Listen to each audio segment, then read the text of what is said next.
और माननीय मुख्यमंत्री जी से हम मांग करते हैं कि के पाठक को अविलंब हटाया जाए। नमस्कार, दैनिक इंडिया न्यूज में आप सभी दर्शकों का स्वागत है।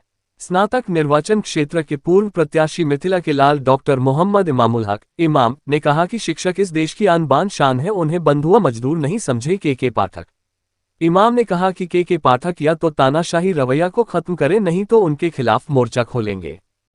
देखिए, के पाठक जो है वो तानाशाही रवैया अपना रहे हैं और हम लोकतंत्र में तानाशाही रवैया करने वालों लोगों के खिलाफ हैं और के पाठक के खिलाफ हम लोग मोर्चा खोलेंगे और माननीय मुख्यमंत्री जी से हम मांग करते हैं कि के पाठक को अविलंब हटाया जाए।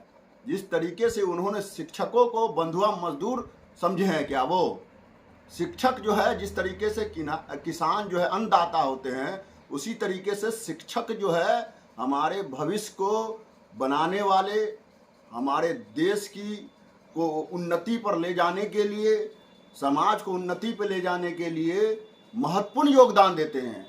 और न जाने किसके इशारे पर के पाठक जो है शिक्षकों को जो है प्रताड़ित कर रहे हैं। मैं कहना चाहता हूं आपके माध्यम से कि जिस तरीके से आप देख लीजिए कि अभी कितनी धूप है, शिद्दत की धूप है, और सुबह का टाइमिंग दे देते हैं, उसमें कहते हैं फोटोग्राफी कराइए, फिर ये कीजिए, आपका जो है घंटा नहीं पुर पाता है। तो आप शिक्षकों से दूसरा काम क्यों लेते हैं? फिर शिक्षकों को कभी चुनाव में भेज देते हैं, कभी कोई भी गणना होती है तो उसमें भेज देते हैं। तो शिक्षक हमारे काम करते हैं। हाँ, बहुत 100 में अगर मान के चलिए कि 2% लोग हैं जिनकी गुणवत्ता पे निशान है, तो वैसे लोगों को आप प्रॉपर ट्रेनिंग क्यों नहीं देते हैं?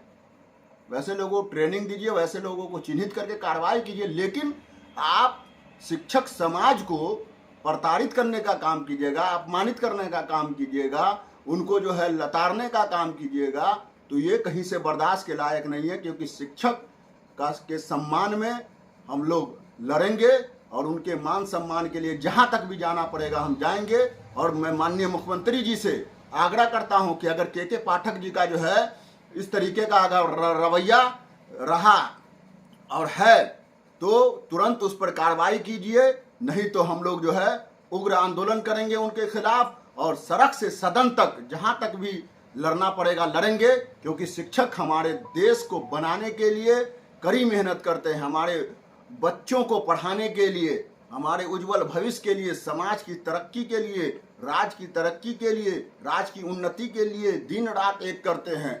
वैसे शिक्षकों को अगर आप प्रताड़ित करने का काम करते हैं तो ये कहीं ना कहीं से उनकी ये मंशा है कि बिहार जिस तरीके से पिछड़ापन लोग हमारे बिहार को देखते हैं और कहीं ना कहीं बिहार को अंधकार में धकेलना चाहते हैं, उनको कहना चाहते हैं कि यही वो शिक्षक है जो बिहार से हर एक राज्य में जो है IAS IPS देने का काम करते हैं, डॉक्टर इंजीनियर देने का काम करते हैं। और आप बिहार की शिक्षा गुणवत्ता को देश में जाहिर करके कहीं ना कहीं बिहार और बिहारियों का अपमान करने का काम कर रहे हैं। तो इस तरीके का रवैया हम लोग नहीं सहेंगे।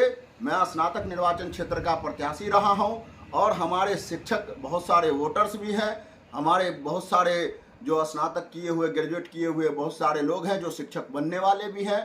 तो वो कहीं ना कहीं ये जो शिक्षकों को अपमानित करने का जो काम कर रहे हैं, के पाठक जी आप जो कह रहे हैं कि शिक्षकों को हम सुधार देंगे, मैं आपको कहना चाहता हूं कि आप सुधर जाइए, नहीं तो आपको भी हम लोग सुधारने का काम करेंगे। मिथिला के लाल ने माननीय मुख्यमंत्री जी से भी उनको हटाने की मांग की। अब हमें दीजिए इजाजत, फिर मिलते हैं अगले खबरों के साथ। चैनल को लाइक, शेयर, सब्सक्राइब करना ना भूले। धन्यवाद। देखते रहे दैनिक इंडिया न्यूज़।